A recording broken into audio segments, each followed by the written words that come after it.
Olá, cursistas! Sejam muito bem-vindos. É um prazer estar de volta aqui com vocês.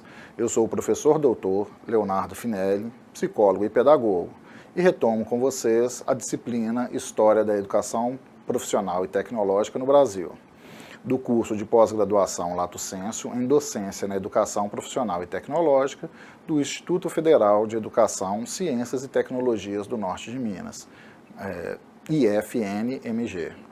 Em sequência à nossa formação, discutiremos a EPT no Brasil.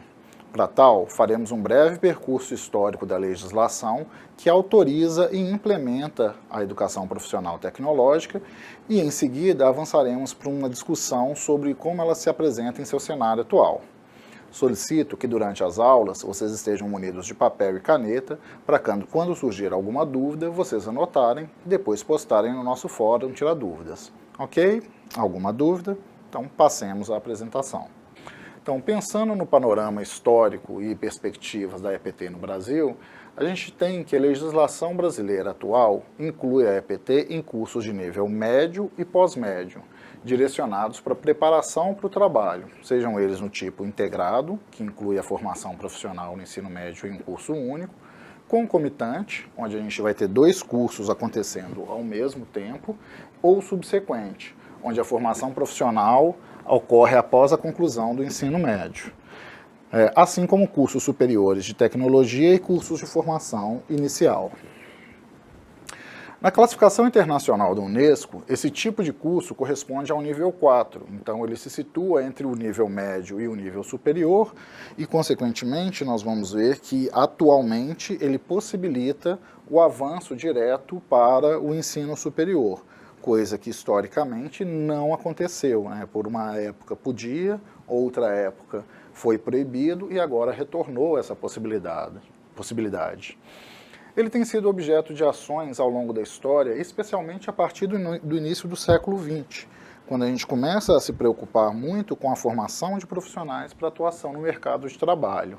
E, recentemente, esse tipo de educação tem tido uma atenção especial e recebido um conjunto de investimentos bastante significativos, em especial aqui no Brasil.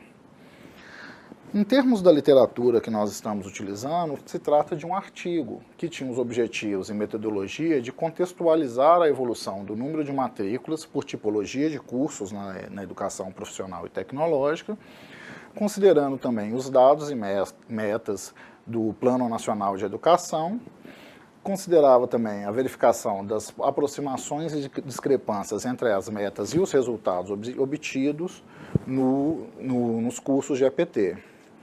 Ainda considera uma metodologia de pesquisa dos autores com os dados do INEP e do Plano Nacional de Educação de 2014 a 2024, com um recorte em especial no período de 2008 a 2015, quanto aos dados de matrículas realizadas na educação profissional e tecnológica. No nosso caso, nós focaremos em especial nesse artigo nos dados sobre a história. Então, na contextualização que os autores iniciam o seu artigo, eles falam muito da formação acadêmica versus a formação para o trabalho. Nós precisamos entender que a EPT, a Educação Profissional e Tecnológica, ela abarca essa segunda modalidade de formação voltada para o trabalho e que, ainda hoje, apresenta essa dicotomia ou essa disparidade frente à educação acadêmica, ou à educação propedêutica, como ela é reconhecida. Então, o conflito entre as modalidades marcou no passado e ainda hoje marca, principalmente no nível do ensino médio, ou no nível técnico, ensino médio técnico. Ela inclui cursos de formação inicial e continuada, que são desvinculadas do sistema regular de ensino e destinados à formação profissional básica, assumindo então cursos técnicos que se situam no mesmo nível dos cursos de nível médio, e cursos de tecnologia que são situados no âmbito da educação superior, hoje reconhecidos como os cursos de tecnólogos. Ela diferencia-se da educação formal e da educação não formal, constituindo-se, então, uma terceira via no processo de desenvolvimento da pessoa. Então, veja, nós temos a modalidade clássica da educação formal ou tradicional ou propedêutica, que é a educação seriada nas escolas de ensino fundamental e médio.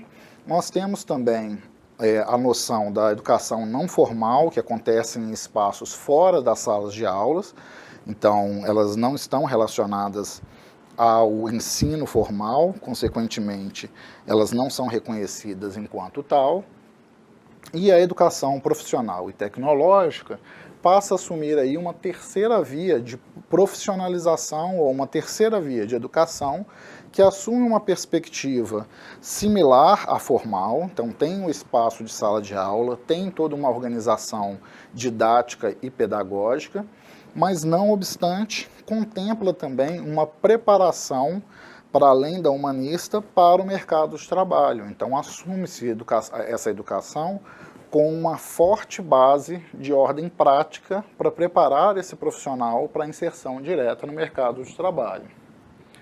Ela parte, então, da base do conhecimento, habilidades, competências, valores e atitudes pré-existentes no acadêmico que vai se capacitar, em que a pessoa estabelece, então, a ampliação da perspectiva de sua atuação profissional. O candidato, o aluno da educação profissional e tecnológica, ele busca uma capacitação, uma formação, uma especialização específica para uma atuação em determinadas áreas do mercado de trabalho. E essa formação, então, ela consegue ser mais direcionada, algumas vezes mais curta, mas oferecendo o principal elemento, que é a experiência prática para esse acadêmico. Então, o ensino profissional deriva do contexto que considera, primeiro, a educação formal e sistemática, que a partir da Idade Média deu origem aos colégios e universidades. Então tem esse elemento formal e sistematizado da educação.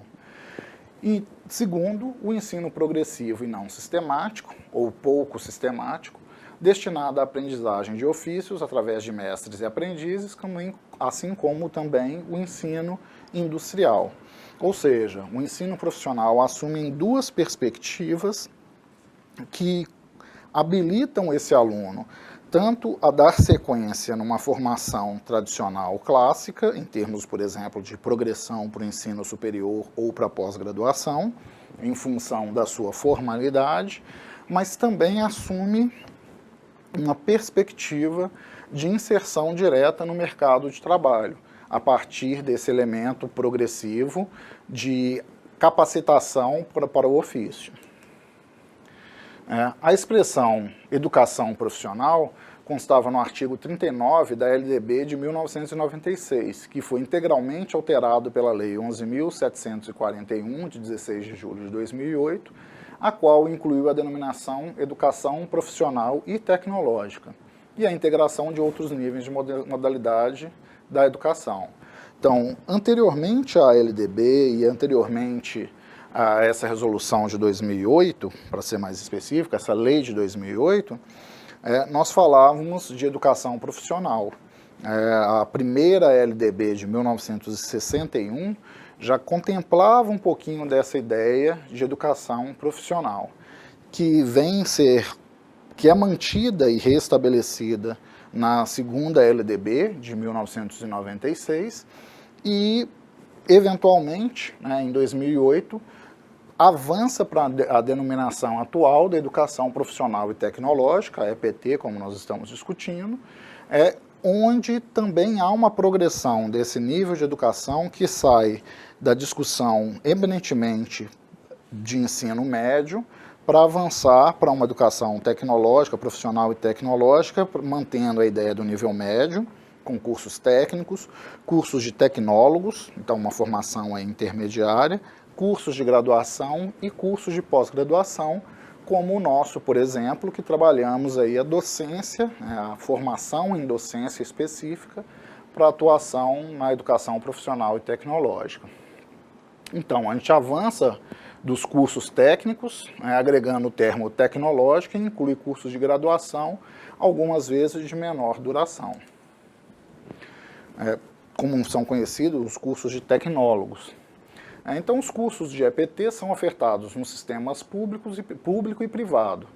Então, nós vamos ter tanto instituições públicas, os institutos federais, como nós estamos trabalhando atualmente, oferecendo capacitações e formações em EPT, assim como instituições privadas que podem ofertar também cursos específicos na área de capacitação profissional. Além de instituições voltadas prioritariamente para esse fim, que são o Sistema S e a Rede Federal de Educação Profissional e Tecnológico, que é um sistema público. Então, o Sistema S foi criado por lei e é mantido por instituições do setor privado. Então, a gente está falando aí necessariamente do Serviço Nacional de Aprendizagem Industrial, poucas pessoas conhecem esse termo, mas é o SENAI, como popularmente conhecido, assim como o SENAC, que também é popularmente conhecido, que é o Serviço Nacional de Aprendizagem Comercial, entre outros, que são públicos, então recebem um financiamento do governo e que oferecem capacitações específicas para a atuação, no caso do SENAI, na indústria, no caso do SENAC, na área comercial ou no setor comercial, assim como outros oferecem cursos específicos para suas áreas de formação. Já a Rede Federal de Educação Profissional e Tecnológica inclui instituições que ofertam cursos técnicos e profissionalizantes, assim como cursos de educação tecnológica. Elas têm uma atuação de nível médio e superior e são compostas, como nós estamos discutindo atualmente, pelos institutos federais, pelos Centros Federais de Educação Tecnológica, os CEFETs, as escolas técnicas vinculadas às universidades federais, então as ETs das universidades federais, especificamente a Universidade Tecnológica Federal do Paraná e o Colégio Dom Pedro II, que são instituições um pouco menores, mas que também trabalham, que fazem parte, que compõem a Rede Federal de Educação Profissional e Tecnológica. Então, pensando no histórico da EPT, a gente verifica que há um domínio de conteúdos gerais das ciências, letras e humanidades, quando a gente pensa em termos de formação acadêmica. E, normalmente, esses são considerados ou reconhecidos como válidos para a formação de dirigentes, para a formação de gestores, para a formação das elites pensantes do país. Então, essa formação clássica, essa formação acadêmica, essa formação propedêutica, essa formação antigamente nomeada também de científica, visava a formação de uma reserva de mercado para uma elite pensante da nação. Por outro lado, a gente já tinha também no passado o ensino profissional entendido como uma formação instrumental que não permitiu o acesso ao ensino superior, a não ser através de exames de adaptação quanto a conhecimentos de ensino humanista. Ou seja, a maior parte das vezes eles não levavam a uma habilitação direta para o aluno avançar para o ensino superior, ou caso o aluno assim o desejasse, ele precisava fazer uma prova de equivalência, uma avaliação de equivalência, com um estudo de maneira autônoma quanto aos conhecimentos de ensino humanista para avançar para o ensino superior. Essa separação, ela tem uma origem na separação entre teoria e prática, que já vem lá da filosofia grega, que diferenciava a noção do tekne para a noção da episteme. Então, a tekne indicando uma capacidade de produzir algum objeto por meios racionais, relacionada ao artesanato ou à arte, que leva posteriormente a essa ideia de tecnologia, incluindo os objetos realizados a partir da criatividade, do conhecimento, da prática e da experimentação. Já a episteme indica um conhecimento no seu estado puro, que pode ser atualizado como as ciências.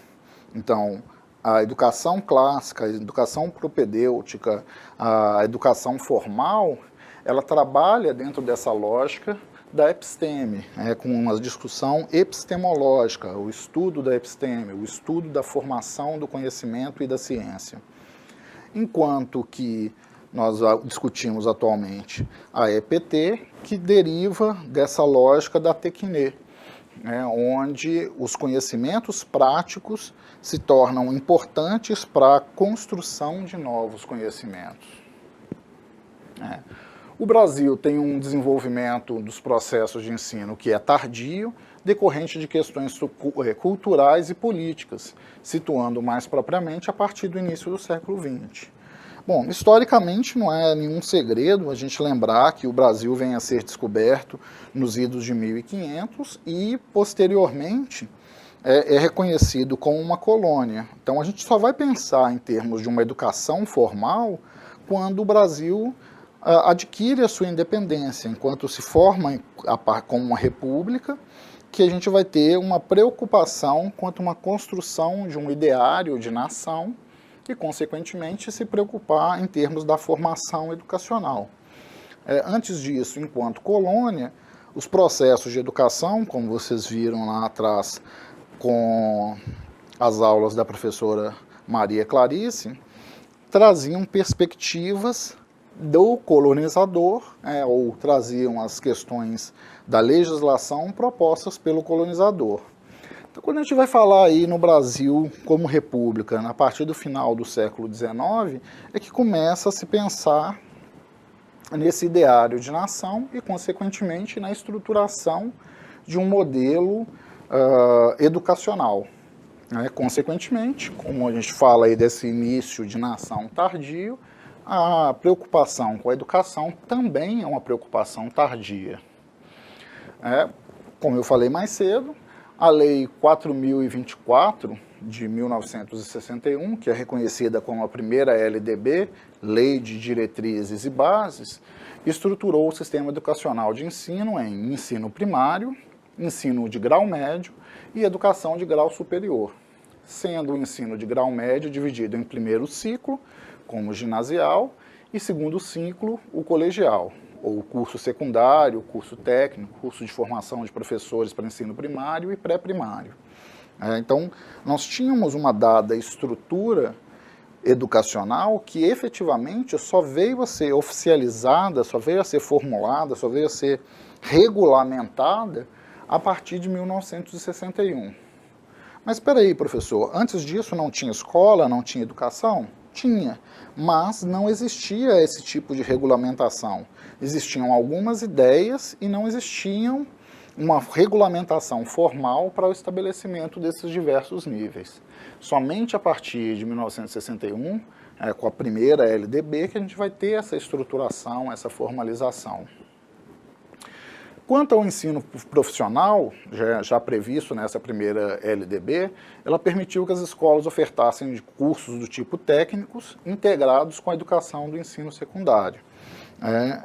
Se vocês conversarem com os pais de vocês, muito provavelmente vocês vão verificar que alguns deles se lembram de escolas com ensino médio colegial ou um ensino médio científico, assim como escolas com ensino médio profissionalizante. Então a gente tinha lá o magistério, a gente tinha técnicos em contabilidades que vinham como uma formação de ensino médio concomitante, paralela à formação das ciências humanas, à formação da propedêutica.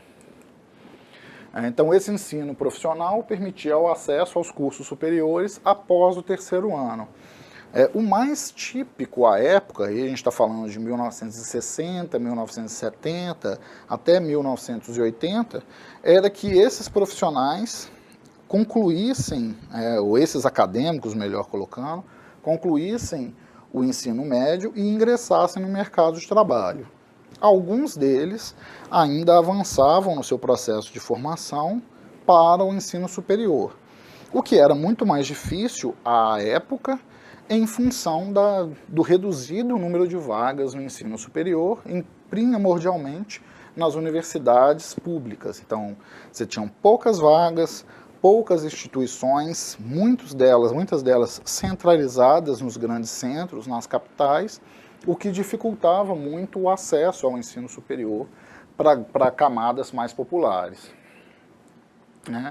Isso durou, então, até o decreto 2208, de 17 de abril de 1997, que proibiu os cursos do tipo técnico integrado no Brasil,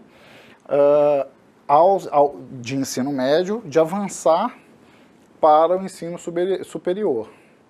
Então, esse decreto, 2208, ou 2208, estabeleceu a separação entre o ensino médio e a educação profissional.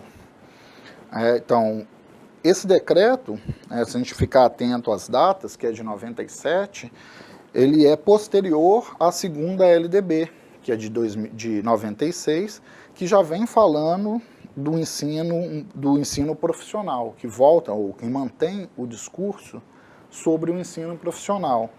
Não obstante, como eu disse mais cedo, a gente fala da primeira LDB, que assume o ensino profissional com uma perspectiva de ensino médio, levando a um acesso ao ensino superior.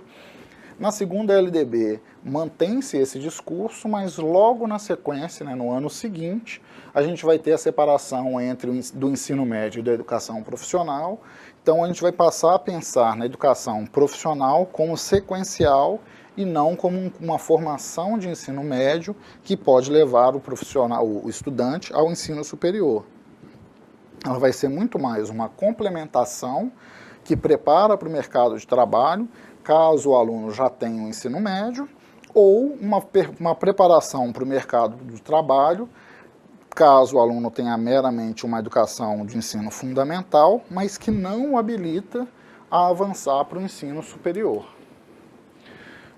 Novamente, como eu já havia dito, isso durou até o decreto 5154, ou 5.154, de 2004. Então, a gente tem um intervalo de 97 a 2004, em que a gente tem essa cisão do ensino profissional quanto ao ensino médio. Em 2004, a gente volta a permitir tanto a integração quanto a separação da educação geral e profissional. Ou seja, a gente volta a falar de cursos profissionalizantes do tipo integrado com o ensino médio e volta a pensar nos cursos concomitantes, e a manutenção também dos cursos subsequentes. Ou seja, a gente volta a pensar na lógica da educação profissional como um tipo de educação que pode levar à promoção para o ensino superior, caso ela ocorra como um curso integrado ou como um curso concomitante. E caso ela apareça como um curso subsequente, que ela se dá posterior à formação do ensino médio, o aluno já tem o ensino médio, então ele já está habilitado a avançar para o ensino superior. Normalmente, essa ação leva à criação dos institutos federais. A gente vê que, posteriormente a esse decreto de 2004, a gente vai ter a formação dos institutos federais, que vai acontecer, ou que vai ser formalizada pela Rede Federal de Educação Profissional e Tecnológica, a partir de 2008, que vai se especializar na oferta de cursos profissionais e tecnológicos, então cursos técnicos, tecnólogos, em ensino superior e pós-graduação, a partir de 2008. Então, os institutos federais são também amparados pela Escola Técnica Aberta do Brasil, a ETEC do Brasil, que tem o objetivo de ofertar cursos técnicos subsequentes à distância para a rede federal de EPT e instituições estaduais. Então, esse curso que nós estamos fazendo, ele é uma pós-graduação, então ele já está em um nível até mais avançado do que o técnico, tecnólogo, graduação, estamos numa pós-graduação, compreendendo a lógica, pensando um pouco desse histórico para situar a nossa formação em termos de uma preparação de nossos futuros acadêmicos para o mercado de trabalho, mas dentro de uma lógica que a gente compreende essa formação tecnológica em função da oferta que nos é apresentada. Avançamos aí para o segundo texto proposto para essa segunda semana de aula, Educação Profissional e Tecnológica, Análise e Perspectivas, da LDB de 96, a CONAS de 2004. Eu acrescento aqui, para auxiliar a nossa discussão, um glossário do texto, onde M ele está se referindo ao ensino médio, P Os autores se referem à educação profissional, ES, ao ensino superior, e CONAI, a Conferência Nacional de Educação. Então, nesse texto, os autores também discutem um pouco do histórico da formação da EPT, eles são um pouco mais meticulosos, podemos dizer assim, em termos de reconhecimento de legislação, apesar deles partirem já da LDB, né, Lei de Diretrizes e Bases, de 1996. Então, eles esmiuçam um pouco melhor a discussão da educação profissional a partir dessa resolução. Lembrem-se que no texto anterior eles falavam lá da primeira LDB de 1961 e vão avançar com a discussão reconhecendo muito mais decretos, emendas, leis, resoluções que são posteriores à segunda LDB. Então, a segunda LDB de 96, ela trata especificamente da educação profissional nos parágrafos 2º e 4º do artigo 36, assim como no capítulo 3º, né, ou no capítulo 3 da educação profissional. Lembrem-se que ela ainda não fala de educação profissional e tecnológica, mas meramente de educação profissional, que posteriormente vai ser reeditado esse termo em educação profissional e tecnológica. Então, a LDB define de uma forma bastante simples, pouco clara, pouco direta, os princípios da educação profissional no Brasil, nesses artigos e também nos artigos 39 a 42. Então, apesar dela ter aí um capítulo específico à educação profissional, ela carecia de muitas definições que não estavam presentes nessa lei.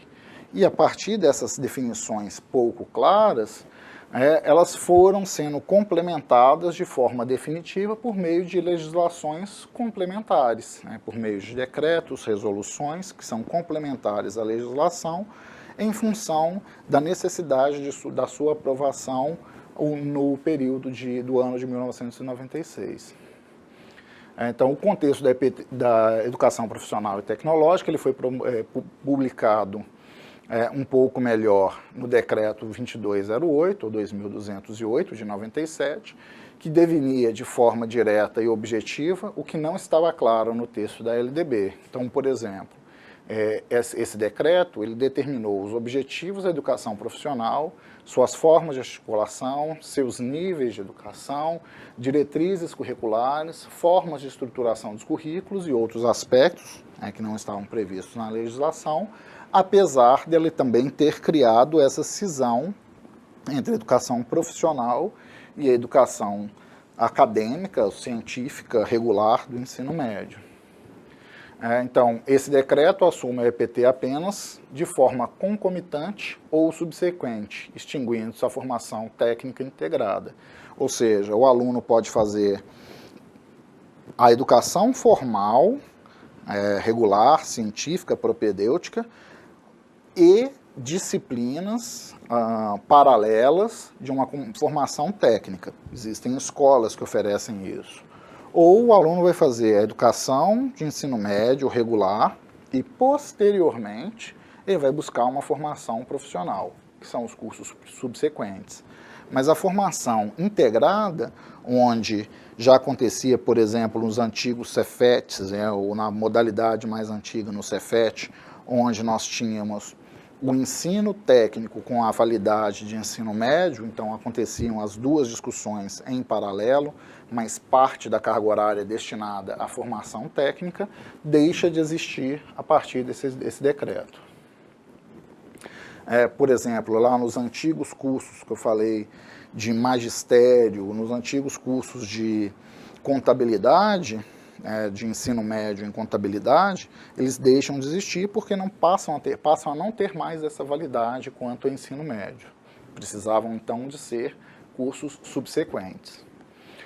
Os conceitos de competência profissional e habilidades, a organização por áreas profissionais, entre outras diretrizes para a EPT, são definidos posteriormente na Resolução 04 de 99, do Conselho Nacional de Educação, que institui as diretrizes curriculares nacionais para a educação profissional de nível técnico. Então vejam que aí há mais uma nova regulamentação que vai estabelecer agora as competências profissionais e habilidades. Então, a gente começa a falar ali da formação profissional na LDB, na segunda LDB de 96. Em 97, a gente tem a cisão com o decreto. Em 99, a resolução 04, que vai instituir aí as competências e habilidades do profissional. Em 2004, a publicação do decreto 5154, ou 5.154, que vai revogar o decreto 2.208, de 97. Nesse sentido, ele vai fazer alterações na discussão do decreto 2208 e ele redefine os níveis de educação profissional, assumindo premissas, formas de articulação com o ensino médio. Ou seja, ele retoma, ou ele retorna a possibilidade da formação técnica integrada, além das concomitantes e subsequentes que já existiam disponíveis. E aí volta a pensar em certificações parciais e diplomas como elementos que complementam essa formação integrada de ensino médio e técnico, o ensino técnico com validade de ensino médio. Então, essa nova resolução, ela traz novamente a possibilidade de ofertar a educação profissional integral voltada para uma concepção ampla de formação humana, mas ainda permite também a oferta de um modelo de formação tecnicista e direcionada para o ingresso rápido do indivíduo no mercado de trabalho. Ou seja, a gente volta a pensar numa lógica educacional que havia sido extinta em um intervalo de pouco mais de 10 anos. Desculpem, pouco menos de 10 anos. Na sequência, a gente vai ter a resolução 01 de 2005 do Conselho Nacional de Educação, que vai falar das DCMs, das Diretrizes Curriculares Nacionais, para o ensino médio e para a educação profissional e técnica de nível médio, que são atualizadas. Então, a gente já tinha elas definidas em 2004, 2005, uma atualização das DCNs. Nessa atualização, definiram-se novas referências de carga horária mínima para a educação profissional técnica de nível médio e se atualiza a nomenclatura dos cursos e programas de educação profissional. Então, a gente passa a ter, a gente tinha a educação profissional de nível básico, que passa a denominar-se formação inicial e continuada de trabalhadores. A educação profissional de nível técnico passou a denominar-se educação profissional técnica de nível médio. E educação profissional de nível tecnológico passou a denominar-se educação profissional tecnológica de graduação e de pós-graduação. Vejam que são mudanças bastante sutis em termos da organização, em termos do perfil, mais significativas em termos das competências e de carga horária, e para marcar isso, essa mudança na nomenclatura. Já em 2008, a Lei 11.741 altera os artigos 37, 39, 41 e 42 e revoga alguns parágrafos do artigo 36 da LDB. Então, a gente fala de uma nova LDB, ou de uma LDB reatualizada, de uma nova edição da LDB. Então, vejam, a gente tinha a LDB inicial em 1961, uma nova LDB, ou a segunda LDB, a partir de 1996, e daí para frente a gente vai tendo diversas emendas, modificações nessa lei, onde são acrescentados artigos, retirados artigos, modificados textos de artigos. Hoje a gente já está aí no entorno da 16ª edição dessa Lei de Diretrizes e Bases, que foi promulgada em 1996. Então, a Lei 11.741, em 2008, traz um pouco dessas alterações, em especial para a educação técnica, educação profissional técnica de nível médio. Trata-se, então, de um marco importante para a educação profissional no Brasil por dois grandes motivos, entre diversos outros. A educação profissional técnica de nível médio passa a constar na seção 4A da LDB, dentro do capítulo 2, que trata da educação básica, e do capítulo 5, dos níveis da modalidade de educação e ensino, e a LDB passa, de fato, a ter incorporado definições mais claras e objetivas da educação profissional e tecnológica, o que revoga lá o Decreto 5154 de 2004, que, por sua vez, já havia revogado o Decreto 2208. Ou seja, em termos de atualização, a partir desse momento, de 2008, a gente passa a falar em educação profissional e tecnológica. Bom, então traduzindo, a LDB promulgada, ou a segunda LDB promulgada em 96, ela é reeditada em 2008, integrando aí os decretos e resoluções anteriores, 97, 2003, 2004, e passa a compor aí um corpo de discussão que é atualizado, assumindo a educação profissional e tecnológica, mudando a terminologia para educação profissional e tecnológica, e estabelecendo aí todos os marcos para a formação da rede federal de educação tecnológica, constituindo inclusive os institutos federais, como nós estamos aqui trabalhando atualmente, e estabelecendo um arcabouço teórico bastante consistente em termos dessa legislação. Bom, por enquanto é isso, pessoal. Seguiremos a nossa disciplina acompanhados por mim e pelos respectivos tutores presenciais e à distância. Para que tenha um bom resultado, será necessária a dedicação de vocês nos estudos e atividades do ambiente virtual de aprendizagem, o nosso AVA. Mas também é muito importante que vocês leiam o material didático complementar. Espero que vocês tenham gostado e que tenham absorvido pelo menos um pouco da proposta que vimos aqui hoje. Lembrem-se de acessar a sala virtual e participar dos fóruns, assim como postar as suas dúvidas. E não se esqueça que os estudos do material proposto, Por enquanto é isso. Desejo sucesso e nos encontramos na nossa próxima aula.